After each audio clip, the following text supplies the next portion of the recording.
èyí ni ìròyìn tó ń dé sí ti ìgbóyin láti iléeṣẹ́ ẹlẹ́rọ àgbáyé Bísí Aláwẹ̀ lóníròyìn ṣáájú ẹgbọ́ gbogbo oníròyìn náà. Aáwọ̀ tó wà láàrin ààrẹ orílẹ̀-èdè yìí àti gbákejì ẹ̀fọ́sìkọ̀nà ní Ìyọ́. Arábìnrin dókítà Dora Fúnyẹ̀mí ti bu ẹnu àtẹ́ lu kíkó òkú wọlé láìsí àṣẹ NAFDAC níbẹ̀. Àwọn adigunjalè ṣígun wá agbègbè kan ní Ọ̀yádẹ̀rẹ̀ Estate wọ́n sì pa èèyàn mẹ́rin.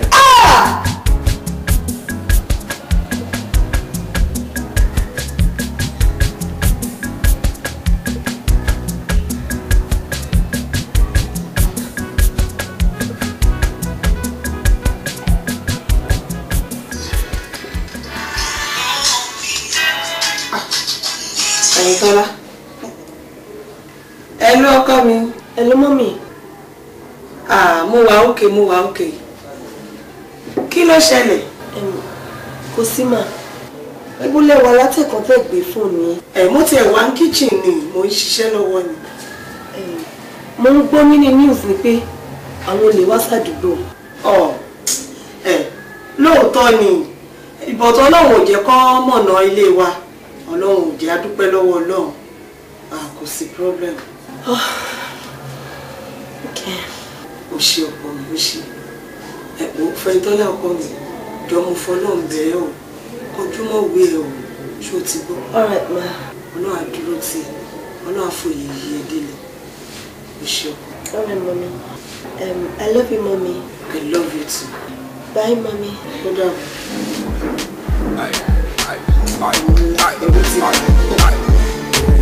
Ẹni bá ti rí wàhálà àwọn ẹni àwọn ẹni.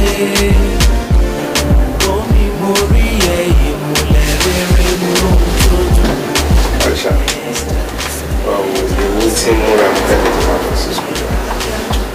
Ó ti ẹ̀ ṣe ń try tó ti ẹ̀ sọ fún mi kó fẹ́ káwé lójú tó jẹ́ kí n lè sùn ó tó jọ mẹ́ta.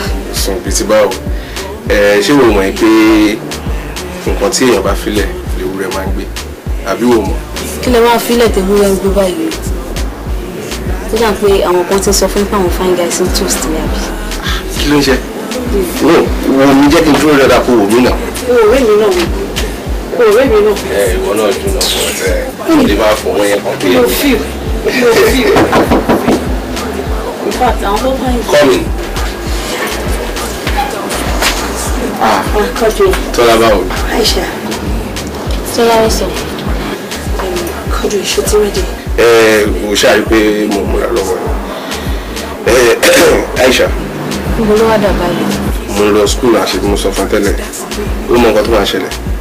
Ìṣòrí tó bá ti ń lọ kó yọ kí ìtẹ̀ kó mú dání. Kó yẹ kó dé bá mi tilẹ̀kùn lẹ́yìn. Ṣùgbọ́n mo bá mi tẹ́ bẹ́ẹ̀ jẹ́. Mi ní pẹ́ dé. Mo dẹ̀ lè pẹ́ kó tó lọ ṣá. Ṣá wá. Mo ti gbàgbé.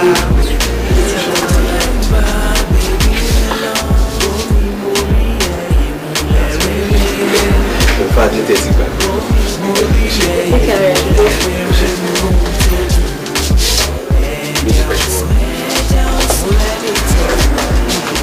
Ọ̀gá àwọn ọmọ ẹ̀ ọgbà tí wàá gbẹ báyìí. Well, actually no, kò sí nǹkan tó ṣe really kàn mí pẹ̀lú tiwọn because èmi ti fẹ́ ṣe tán mo ti ń kọ project mi. ẹ̀yin mi ní ilé ìtawà ṣeré wá yìí kò sọmọ kò sí nǹkan kan alpha ṣébi ṣe máa wá lélẹ́yìí tí ò ní yọ wọlé wọn máa pè mí pé kí n ṣeré wá adé sí àrọ́mọ àrí nǹkan kan. kò dẹ̀ wá rí bẹ́ẹ̀ o àwọn míì wà nù wọn tí wọ́n wà nù classroom tó ń gbọ́ lecture àwọn míì lọ wà ní chapel. ọgbà ti yàtọ̀ gan-an ọlọ́run. ó máa rí bẹ́ẹ̀.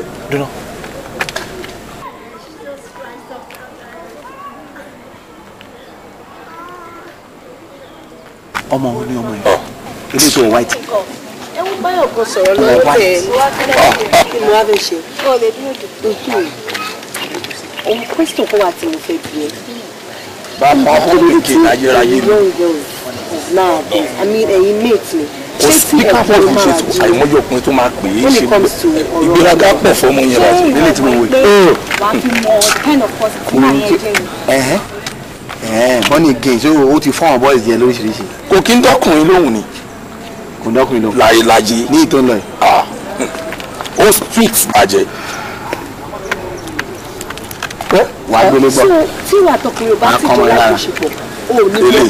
ṣé kí n àti ẹ bẹ̀ tí. ó ní láti mọ̀ dáadáa bí mọ̀ sí mi sìn wọ́n máa sọ pé ó dáa kéèyàn mọ̀ ọmọ ẹ̀ ọkọ tó fẹ́ fẹ́ sílé in and out ẹ̀ kó mọ tó ṣe good performance ẹ̀. bó ṣé àwọn òbí ẹ mọ̀ pé ẹ̀ṣẹ̀ ni níwájú Ọlọ́run. wọ́n fi yẹn lẹ̀ ẹ̀ṣẹ̀ bíi báwo. Apart from yẹn bó ìwà àtọkùnrin yẹn ṣé ti ṣe HIV test.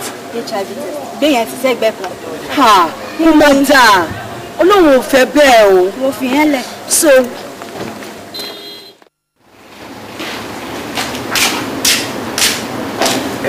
sister ẹ kọ́lẹ̀ sister.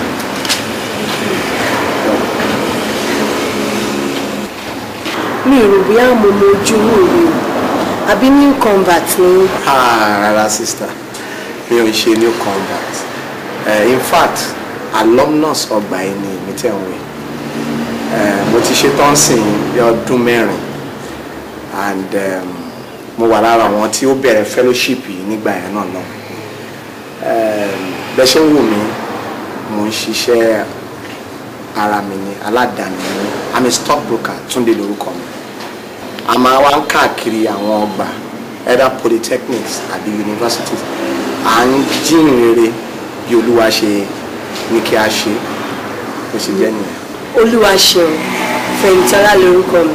Fẹ̀yìntọ́lá àdá ẹ̀kúṣẹ́ náà sista sista mo rí yín lẹ́ẹ̀kan nígbà tí ẹ̀ ń wàásù and I was moved mo rí pé anointing yẹn ń flow ní ara yín mo rí pé Olúwa ń lò yín Jésù Kristi á dẹ̀ túbọ̀ máa gbà fún yín síwájú sí. àmín.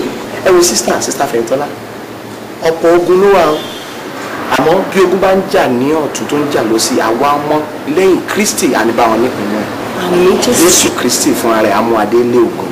àmín. ẹ ṣeun sista àbí ọ̀nà bọ̀lẹ̀ ń gbà kí n gbé yín. Actually outside campus ni mo ń gbé ilé mi ò lè jìnnà sí bus stop church. ṣé ẹ ti wá ṣe tán báyìí kí n já yín lẹ̀. Okay then. Bless you sister. Bless you.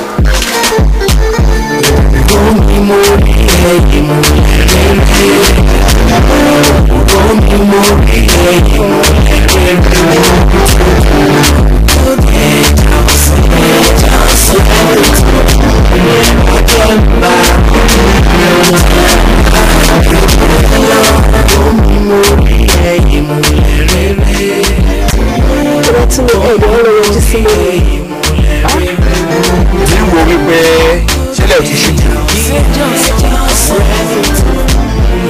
7:30 time shift. tó bá insist. mo fẹ́ mọ̀ pé mo ti ń gbé ẹ tẹ́lẹ̀ òwúrọ̀ mi ló jẹ́ mo ti ń yóò fẹ́ sí ẹ tipẹ́tipẹ́ ṣé kò bá lè dá tó bá sọ mí dọmọ lọ́pẹ́ kí lè sọ pé fún fẹ́ mo lè parọ́ ọmọge kí mo nífẹ̀ẹ́ ọmọ tó dùn ẹja ọ̀sán.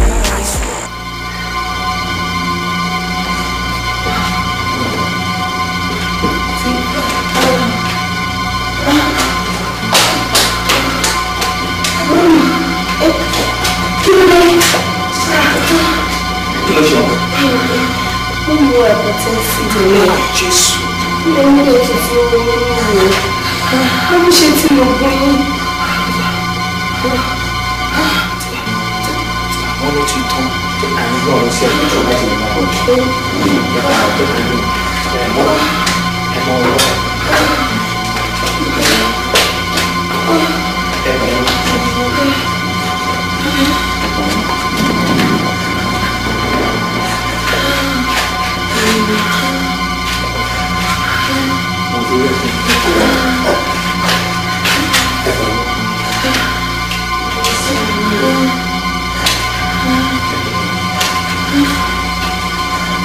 God is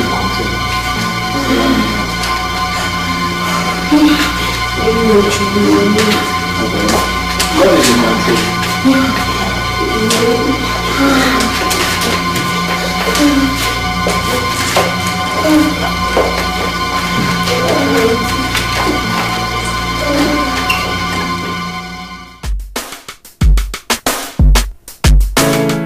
Ìwọ àti mi, èmi àti wọn, a ó jọ wà pẹ́pẹ́ o.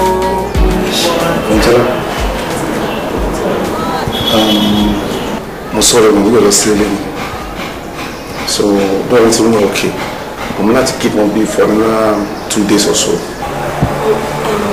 Doctor, I feel we will discharge one. No. Don't worry, she'll be okay. But soon at least. Sure? Okay. Monday tomorrow. It's about your son what's cracking. It will be 6 o'clock. Alright, she èdè kò tọ́jú.